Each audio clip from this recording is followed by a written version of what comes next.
I'm 88 years old, and I am sitting in my own kitchen.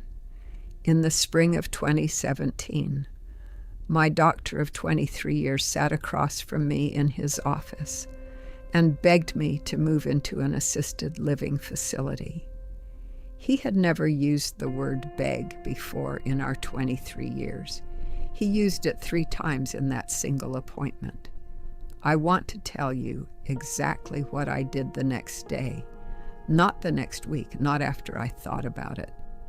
The next morning, before 9 a.m., I had made a decision that has kept me in my own kitchen for the 8 years since. And if you are honest with yourself, your doctor has been hinting at this conversation with you for the last year or 2. He has not begged yet. He has only suggested. He has used careful words. He has mentioned the studies. He has shown you the numbers. He has told you in some polite way that your life would be safer if you considered alternatives. You have been considering. You have been letting him plant the idea. You have been wondering in the quiet moments after the appointment whether he is right. I am going to tell you what I learned at 80 years old in the parking lot of my doctor's office on the day he begged me. The next morning, I called 3 people in a specific order and asked each of them one question. Those 3 phone calls are the reason I am still in this kitchen. Let me start with what happened in the office. My doctor's name is Howard. He is 62 years old now. He was 54 when he begged me. He had been my primary care physician since 1994, when his hair was still dark, and he was the youngest doctor in a practice of old men. He had watched my husband die. He had watched my hip get replaced. He had watched my numbers go up and down for 23 years.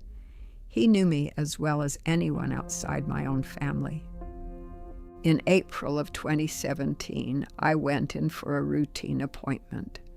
I had been feeling a little more tired than usual. My blood pressure had ticked up. I had fallen lightly in my kitchen the month before. Nothing broken, just a small bruise. Howard reviewed everything. Then he sat down in the chair across from me, took off his glasses, and said something I had never heard him say before. He said, "Beatrice, I am going to beg you to consider this. Please. I am begging you to consider assisted living." He told me he had been watching my numbers drift for 2 years. He told me that the fall, even though it was small, was the kind of fall that often preceded a much larger one.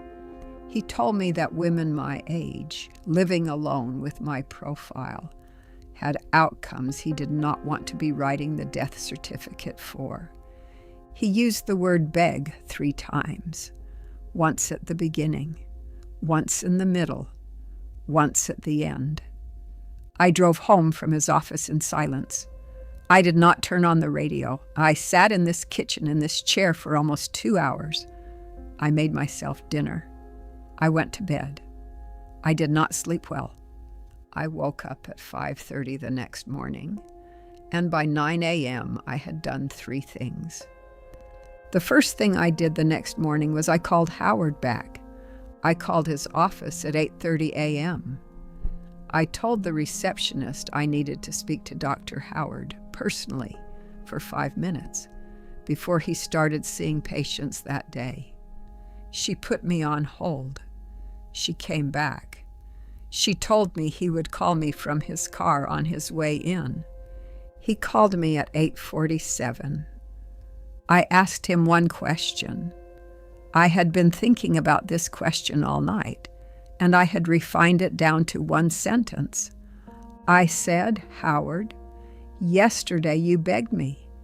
I need you to tell me in plain English whether you were begging me because you believe I will die soon if I stay, or because you do not want to be the doctor on duty if something happens to me. He was quiet for a long time, long enough that I almost asked the question again.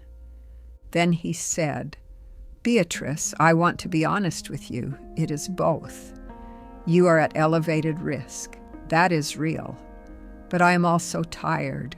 I am tired of watching my patients fall. I am tired of having these conversations with the families afterward. I am tired of the paperwork. I am tired of feeling like I should have said something sooner." I told him I understood. I told him I appreciated his honesty. I told him I needed him to separate, for me, what was medical from what was emotional. I asked him to call me back in the next 24 hours with that distinction in writing. He called me at 4 p.m. the same day. He told me that, medically, my actual risk of a serious fall in the next year was, in his estimate, about 12%. He told me that medically my actual risk of a serious medical event was about 8%. He told me that medically, women my age in assisted living had different risks, including significant cognitive decline, depression, and loss of muscle strength that were not zero.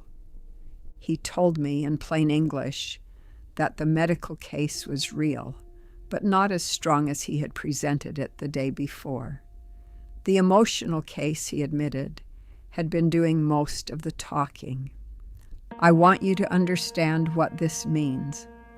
The single most important conversation about your own death will be conducted by your own doctor in a mix of medical evidence and emotional exhaustion that you, as the patient, are expected to decode in real time. You cannot decode it in real time.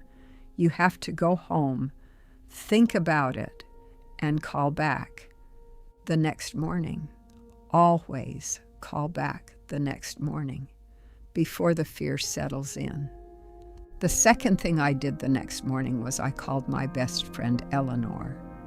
Eleanor was 81 at the time. She had buried her husband like I had. She was sharp. She was honest. She did not flatter me, and I did not flatter her. I told her what Howard had said the day before. I asked her one question. I said, "Eleanor, if I asked you to come over here 3 times a week for 1 hour each visit to make sure I was alive and well, would you do it?" She did not hesitate. She said yes. I told her I would do the same for her 3 times a week for the rest of either of our lives. We worked out the schedule on the phone that morning. Monday mornings at my house, Wednesday afternoons at her house, Friday lunch at a diner halfway between us.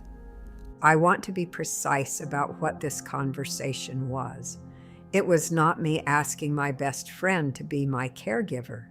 It was me asking my best friend to be my evidence. The evidence that I was still alive, still capable, still part of a system that other people were paying attention to. The reason a woman ends up in assisted living is not usually because she has fallen.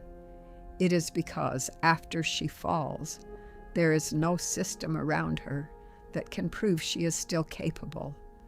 The system is what keeps you home, not the body, the system. Eleanor and I kept that schedule for 6 years, until she died in 2023. By then, I had built 2 more relationships like it. I had a neighbor named Frank who came on Tuesdays. I had a younger woman named Sarah, 67, who came on Thursdays. I had built, over the course of 8 years, a 4-person system that proved 3 or 4 times a week that I was still here. A woman alone is not a woman in danger. A woman alone without a system is a woman in danger. Build the system before your doctor begs you. The day he begs you, It is almost too late. The third thing I did the next morning was I called a lawyer. I had not called a lawyer in 12 years. I had not needed to. I called the same one I had used in 2005 to update my will. I told him I needed an updated medical directive. I told him I needed it within the week. I told him I needed it to include specific language about my place of residence, that no decision about moving me could be made by anyone but me, unless I was medically declared incapable, and that the standard for being declared incapable was very specific. He drafted it. I signed it. I gave copies to my 3 children, my doctor, my lawyer, and Eleanor. I had 5 copies of a document within 9 days of Howard begging me that made it almost impossible for anyone to move me out of this house against my will. I want to tell you why this third call matters more than the other 2. Most women never make this call. They believe that their relationships with their family and their doctor are strong enough that paperwork is unnecessary. They believe their wishes will be respected because they have stated their wishes out loud. This is wrong. Verbal wishes do not survive medical emergencies. Verbal wishes do not survive a hospital social worker with 3 brochures. Verbal wishes do not survive a daughter who is exhausted, and a son who is overwhelmed, and a doctor who is tired of writing death certificates. Only paperwork survives those moments. Paperwork that was signed before the moment arrived. Paperwork that is in 5 places at once. Paperwork that names the specific protections you need. Make the call. This week, not next year. The day a doctor begs you is the day you find out whether you signed it in time. 3 phone calls, 8 years.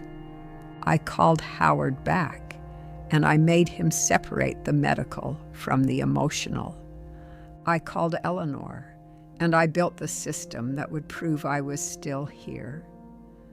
I called a lawyer, and I made the paperwork that would survive the moment when my own voice could not. I want to tell you what Howard said to me at our appointment in November of 2024, 7.5 years after he begged me. He sat down. He took off his glasses. He said, "Beatrice, I want to apologize. I almost talked you into a decision in 2017 that would have been wrong for you. I have thought about that appointment more times than I can count. You taught me something that day. I have begged fewer patients since." I told him I appreciated it. I told him not to stop begging entirely. Some patients need to be begged. I had simply needed to be talked to. I am 88 years old.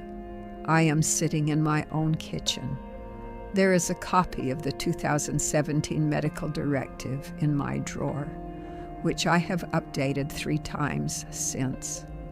There is a system of 4 people who come through this house every week.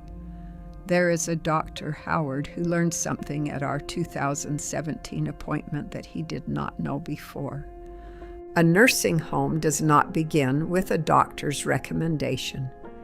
It begins with the morning after, when the patient does not pick up the phone, does not call her friend, does not call her lawyer, and lets the fear from the appointment settle in. Pick up the phone. The next morning. Always. Before the fear becomes the decision. I'll see you in the next one.